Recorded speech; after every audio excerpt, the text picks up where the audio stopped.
Before we start, I think it's important to make myself clear. This discussion has nothing to do with moral principles, but with marketing strategy. Porn stars and cam girls are not usually the same people, and camming is not porn, okay? If we try to insist on selling a product pretending it is something that it is not, instead of making money, we will lose money, okay? That's the point.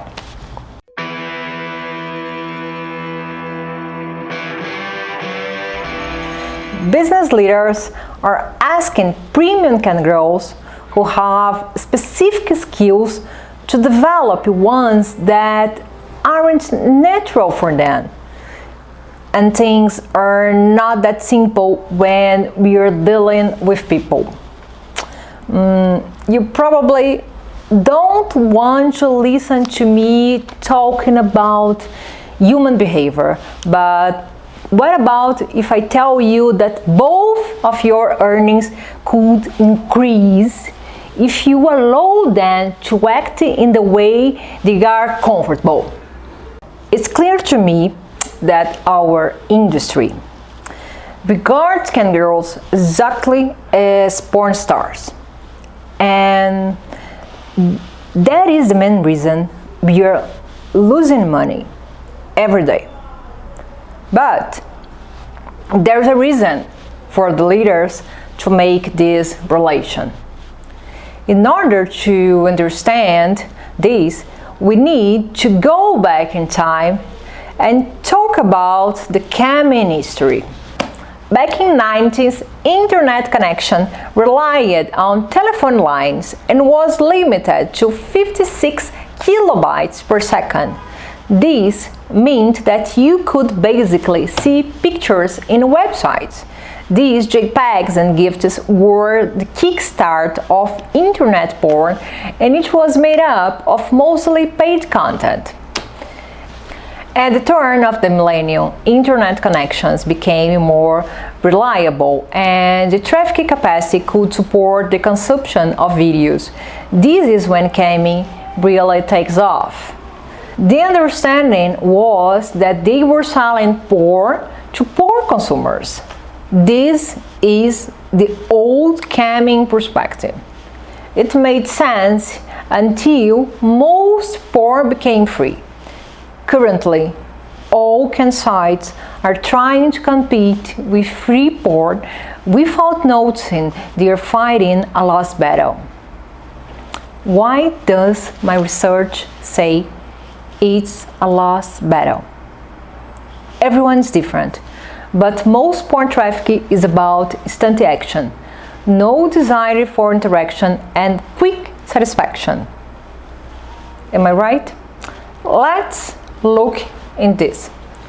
On one hand, there are terabytes of videos with all sorts of fetish available easily and for free. And on the other hand, there are living people trying to compete with all of this. Is this a fair competition? To be able to answer this question, let's make a few more. How many scenes does a porn star shoot a year? In our models, how many members do they deal with on a daily basis? What is the lifespan of a porn star career? What about the lifespan of a model's career? Our top models are working daily, at least 18 hours per week, for years in a row. There are top models with more than 10 years in the business. Would it be possible for a human body to be sexually active for that long? Would it be possible for a girl to use a vibe all day without getting sick for years in a row? Because porn traffic demands sexual action without any interaction let me make myself clear about how the porn traffic treats live cam girls. The members enters in the chat room, doesn't say hello, and begins to demand. Stand up, get naked, toys baby, turn around, fuck your ass, suck my cock, do it now, and the show is over. A model needs to perform many times for these 2-minute shows to be able to make good money. The member usually doesn't return because the only reason for someone to seek another one is affection. And without verbal interaction, it isn't possible to be built. Also, he didn't even pay attention to the website name because he was so horny to alleviate himself. And why did he stay for so little time? Because the ads and free teas already did the job. He went private just to finish it, and he didn't even say thank you. Some proof that the old perspective is not working so well is that the market is stagnated. As an alternative to the issue of porn trafficking, the industry considered social media because the greatest influencer these days are YouTubers. So the idea is that exposing models on social media and make them work away from the cam site would generate new traffic. But it isn't working out, is it? Why isn't it working for this result, which is to generate new traffic for the platform? Because it's not possible to apply things that work on mainstream media in camming, neither create things only for camming without previous studies of the social culture context. That is how we apply social science in the business. Developing a plan that considers all of these aspects. Otherwise, the plan is not going to work.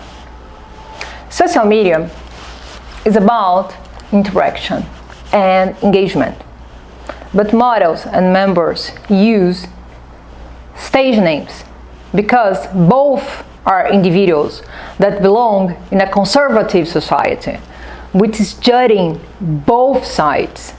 To have positive results, we must start to consider the models' social insertion, aiming to make them feel proud of their job instead of ashamed. Regarding the porn trafficking, why would a member who seeks instant action sign up to social media to interact with a big ass without a face?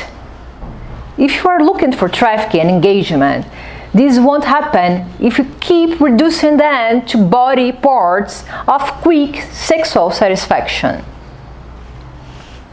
Do you understand why we have to completely separate camming from porn and start to see models as business partners instead of content producers?